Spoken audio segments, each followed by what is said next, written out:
আগে ছিল সরকার 25% আর যারা বেনিফিশিয়ারি তারা 75%, এখন হয়ে গেছে 10% এবং 90%। আমরা সমনজারিটা এখন থেকে টেলিফোনের মাধ্যমে, SMS এর মাধ্যমেও বা অন্য মডার্ন যে ডিভাইসগুলো আছে, মডার্ন যে মেথডগুলো আছে তার মাধ্যমেও করতে পারবো।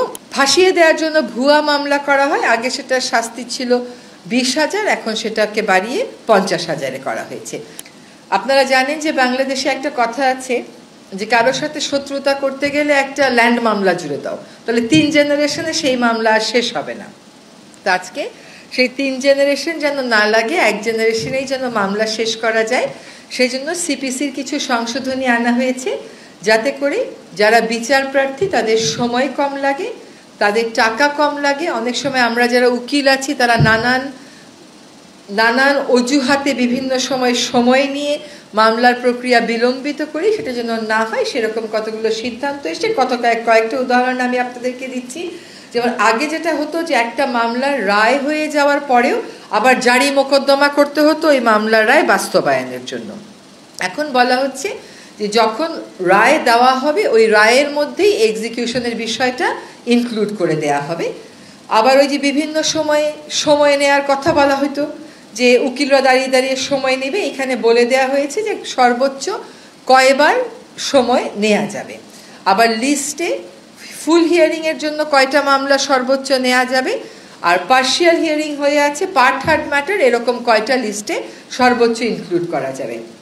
বিচার প্রক্রিয়াটা আমাদের অনেকাংশেই এখনও সেকেলে রয়ে গেছে।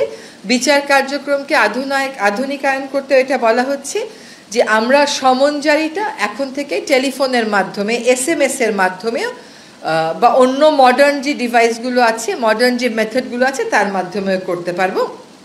আর ফাঁসিয়ে দেওয়ার জন্য ভুয়া মামলা করা হয়, আগে সেটার শাস্তি ছিল 20,000, এখন সেটাকে বাড়িয়ে 50,000-এ করা হয়েছে। সিপিসির এই হচ্ছে বড় বড় যে সংশোধনীগুলোর কথা বলা হয়েছে সেটা। গ্রামীণ ব্যাংক সংশোধন অধ্যাদেশ, এখানে আগে যখন গ্রামীণ ব্যাংক কাজ করত একটা মূল্যবোধ নিয়ে কাজ করত। সেই মূল্যবোধটা হচ্ছে যারা গ্রামীণ ব্যাংকের বেনিফিশিয়ারি তাদেরই সে থাকবে এই ব্যাংকটার পরিচালনার ক্ষেত্রে। কিন্তু আপনারা জানেন যে বিগত সময়ে এখন যিনি আমাদের মাননীয় প্রধান উপদেষ্টা, সেই নোবেল বিজয়ী অর্থনীতিবিদকে রাজনৈতিকভাবে টার্গেট করা হয়েছিল এবং গ্রামীণ ব্যাংকের মালিকানা, তার যে দর্শন ছিল যে এটা যারা ঋণটা নেবে সেই বেনিফিশিয়ারির হাতেই থাকবে, সেখান থেকে সরিয়ে সরকারের নিয়ন্ত্রণ অনেকাংশে নিয়ে আসা হয়।